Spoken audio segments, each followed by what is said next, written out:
ये एमपीएसआई में पूछा हुआ एक क्वेश्चन है। यहाँ दिया हुआ है 243 पर 0.13 की घात है गुणे 243 पे फिर 0.07 की घात है, बटे में दिया है 7 पर 0.25 की घात है और फिर 49 पर 0.075 की घात है और 343 पर 0.2 की घात है।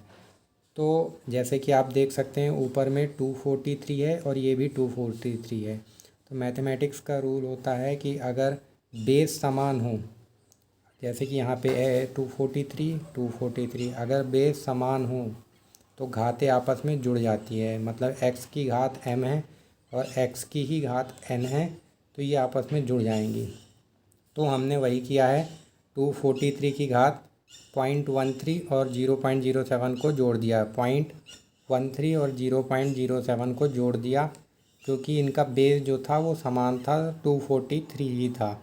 इसके बाद अगले इसमें और बाकी इसको हमने जो बटे में था उसको जैसे का वैसा ही लिख दिया। अब जो 7 का जो 49 दिया हुआ है ये आपके क्वेश्चन में, 49 जो है ये 7 का स्क्वायर है और जो ये 343 है ये 7 का क्यूब होता है। तो 7 का स्क्वायर है 49 और 7 का क्यूब है 343। अब हमने यहाँ पे 0.13 और 0.07 को जोड़ दिया। ये जो इसमें ये था इसे जोड़ दिया तो आंसर आया 0.2। अगले स्टेप में हमने वही कर दिया, 243 की पावर 0.2 लिख दिया। अब ये 7.25 है 7 की पावर, ये 49 था, इसको हमने 7 के स्क्वायर की पावर 0.75 लिख दिया क्योंकि 49 जो है वो 7 का स्क्वायर होता है। ऐसे ही 343 था, ये 7 का क्यूब होता है, इसका पावर 0.2 दिया हुआ है तो वही लिख दिया है। अब अगले स्टेप में आप देखिए, इसको वैसे का वैसा लिखा बटे में। अब ये जो 7 था, 7 पर 0.25 की घात थी। अब जो 7 पर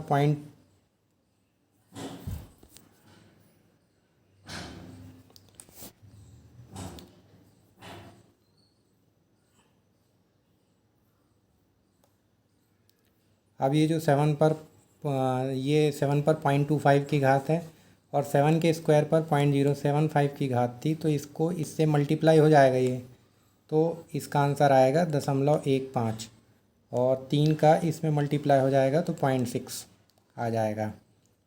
उसके बाद ये जो है 243 जो है ये अगर आपको 3 का जो स्क्वायर होता है वो 9 होता है, 3 का क्यूब जो होता है वो 27 होता है, 3 का 4 पावर जो होता है वो 81 होता है और 3 पर 5 की पावर की वैल्यू 243 होती है। तो जी ये 243 है, ये 3 की पावर है, तो 3 पर 5 की पावर है 243। तो हम 243 की जगह 3 पर 5 की घात लिख सकते हैं, जो कि हमने यहाँ लिख दिया है 3 पर 5 की घात।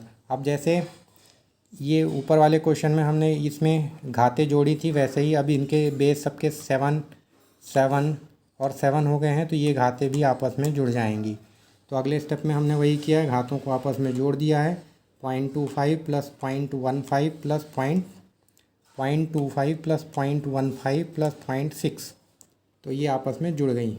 तो इस और ये 3 पर 5 की घात है, ये आपस में मल्टीप्लाई हो जाएंगे, गुणा हो जाएगा इनका, तो ये 5 दूनी 10 होता है, तो ये 3 पर 1 की घात आ जाएगा और ये सब इनको आपस में आप जोड़ेंगे तो ये भी 7 पर 1 की घात आ जाएगा। तो इसका आंसर आ जाएगा 3/7। और अगर आपको मल्टीप्लिकेशन में दिक्कत होती हो तो मल्टीप्लिकेशन तो बहुत इजी होता है दशमलव का। जैसे यहाँ 0.75 इंटू 2 दिया हुआ है, ये 0.1 मैंने बाद में जोड़ दिया था, 2 दिया हुआ है, तो आप इसको सिंपली मल्टीप्लाई करिए जैसे कि मल्टीप्लिकेशन होता है। इसके बाद दशमलव के बाद जितने भी अंक हों उतने ही अंक यहाँ भी दशमलव के बाद होंगे। मतलब जितने अंकों के पहले यहाँ दशमलव लगा है उतने ही अंकों के पहले यहाँ दशमलव लगा देना है। अब यहाँ पे अगर ये मान लीजिए 2.1 होता तो ये 3 अंक हो गए दशमलव के बाद और ये एक 4 हो गया। तो यहाँ पे जो भी मल्टीप्लिकेशन होता 2.1 का इसमें मल्टीप्लाई करने के बाद, वो जो भी आंसर आता उसमें 4 अंकों के बाद दशमलव लगता, लेकिन यहाँ पे 3 ही है तो 0.15 आया है। तो दोस्तों आज के लिए इतना ही। आपको अगर वीडियो अच्छा लगा हो तो चैनल को लाइक शेयर और सब्सक्राइब ज़रूर करें। Thank you.